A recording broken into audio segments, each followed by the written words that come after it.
ভেঙে পড়া ইতিহাস আজ জেগে উঠেছে ইরাকে। দেশটির মসুলে ঐতিহাসিক আল নুরি মসজিদ খুলে দেওয়া হয়েছে দীর্ঘ ৮ বছর পর।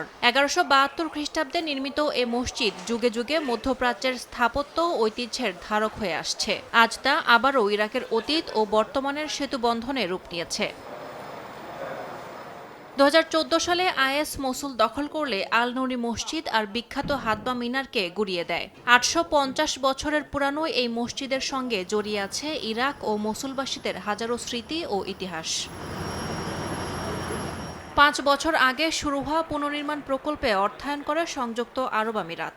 ইউনেস্কো আর ইরাকের প্রত্নতত্ত্ব কমিশনের যৌথ তত্ত্বাবধানে ধাপে ধাপে পুরানো গৌরব ফিরে পায় মসজিদটি। সোমবার উদ্বোধনে হাজির হন প্রধানমন্ত্রী মোহাম্মদ শিয়া আল সুদানি। ইউনেস্কোর সহযোগিতায় এখন আল নুরি মসজিদ শুধু প্রার্থনালয় নয়, জাদুঘর হিসেবেও খুলবে। আমরা চাই মসুলের পুরনো শহরটিকে বিশ্ব ঐতিহ্যের তালিকায় অন্তর্ভুক্ত করতে। মসুলের মানুষের কাছে আল নুরি শুধু ধর্মীয় স্থাপনা নয়, বরং সাংস্কৃতিক ও সভ্যতার প্রতীক। পুনর্নির্মিত হাতবা মিনারও তাদের কাছে প্রকৃত মুক্তির স্মারক।